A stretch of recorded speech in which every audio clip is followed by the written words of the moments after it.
আজকে আমি তোমাদের সাথে শেয়ার করব একদম নতুন একটা রেসিপি, কাতলার দই মৌরি।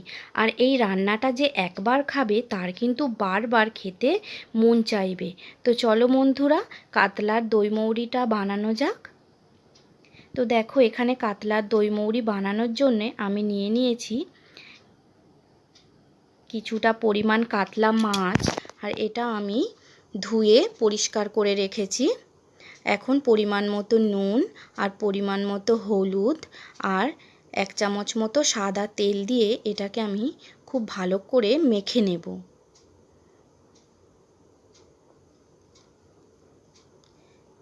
তো এই দেখো, খুব ভালো করে আমি মেখে নিচ্ছি। নিয়ে আমি 10-15 মিনিটের মতো আমি রেখে দেব মেখে, যাতে নুন হলুদটা খুব ভালোভাবে মাছের মধ্যে ঢুকে যায়। তো 10-15 মিনিট পর আমি ফিরে আসছি।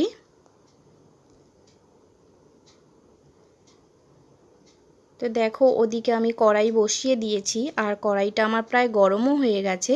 এখন আমি দিয়ে দেব এর মধ্যে পরিমাণ মতো সাদা তেল। আর আজকে আমি রান্নাটা সাদা তেলেই করব। তো তোমরা চাইলে সর্ষের তেলেও করতে পারো। তো দেখো, তেলটা আমার গরমও প্রায় হয়ে গেছে। এখন আমি এক এক করে সেই মাছগুলো ভেজে নেব।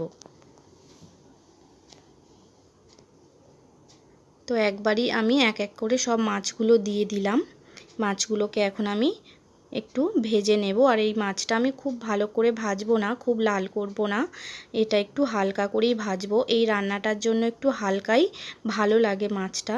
তো তোমাদের যদি অসুবিধা হয় তোমরা একটু কড়াই ভাজতে পারো, কিন্তু হালকা মাছটা এই রান্নার জন্য খুব ভালো লাগে। তো তাই আমি হালকা করেই একটু ভেজে নিলাম। ভাজা আমার হয়ে গেছে এপিট ওপিট, এখন আমি উঠিয়েও নিলাম। তো এখন সেই একই তেলে ফোড়নের জন্য দিয়ে দিলাম শুকনো লঙ্কা, গোটা জিরে আর একটা তেজপাতা আর একটু গোটা গরম মশলা দিয়ে আমি ফোড়নটাকে হালকা করে একটু ভেজে নেব। তো দেখো, ভাজা আমার হয়ে গেছে। এখন আমি দিয়ে দেব মিক্সিতে বেটে রেখেছিলাম পেঁয়াজ, আদা আর রসুন বেটে রেখেছিলাম, আর একটু কাঁচা লঙ্কা বাটাও দিয়ে দিলাম অল্প করে। তো এটাকে আমি একটু ভালো করে কষিয়ে নেব, যাতে মশলার কাঁচা গন্ধটা কেটে যায়। তো এই রান্নাটার জন্য পেঁয়াজ রসুনটা একটু বেশি লাগে, তোমরা একটু বুঝে দিয়ে নিও। তো দেখো, কষানো আমার প্রায় হয়ে গেছে। এখন আমি দিয়ে দিলাম, নিয়েছিলাম একটু কাজু আর পোস্ত বাটা বেটে রেখেছিলাম, তো সেটাই দিয়ে দিলাম। আর হাফ কাপের মতো টক দই আমি ফেটিয়ে রেখেছিলাম, তো সেটা দিয়ে দিলাম। এখন দিয়ে দিলাম হাফ চামচ জিরে গুঁড়ো আর হাফ চামচ মৌরি গুঁড়ো, পরিমাণ মতো নুন, আর দিয়ে দিলাম অল্প একটু হলুদ গুঁড়ো। আর ঝালের জন্য, কালারের জন্য দিয়ে দিলাম আমি একটু গুঁড়ো লঙ্কা। আর মিক্সির বাটিটা ধুয়ে দিয়ে দিলাম একটু জল, যাতে মশলাটা ধরে না যায়। তো খুব ভালো করে এটা কষিয়ে নেব এখন। আর মৌরিটা আমি এখানে গুঁড়ো ব্যবহার করেছি, তোমরা চাইলে কিন্তু এটা বেটেও নিতে পারো। তো দেখো, এখন খুব ভালো করে কষিয়ে নেব যতক্ষণ না মশলার গা থেকে তেল ছাড়ে, ততক্ষণ গ্যাসটা একটু কমিয়ে খুব ভালো করে আমাদেরকে কষিয়ে নিতে হবে।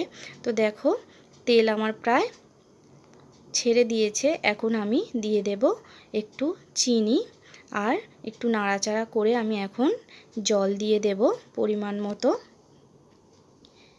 দিয়ে আমাকে ফোটা অবধি অপেক্ষা করতে হতো। তা দেখো, ঝোলটা আমার ফুটে উঠেছে। এখন আমি ভেজে রাখা মাছগুলো এক এক করে দিয়ে দিলাম, দিয়ে আবারও কিছুক্ষণ ভালো করে ফুটিয়ে নেব।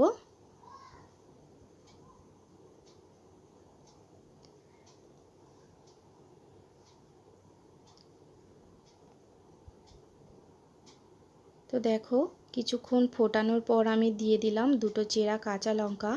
আর এই কাঁচা লঙ্কাটা দেওয়ার কারণে এর ফ্লেভারটা খুব সুন্দর আসে। তো আর আমার ঝোলটাকে শুকানোর দরকার নেই, গ্রেভি আমার এরকমই থাকবে। এখন আমি এটাকে নামিয়ে নেব।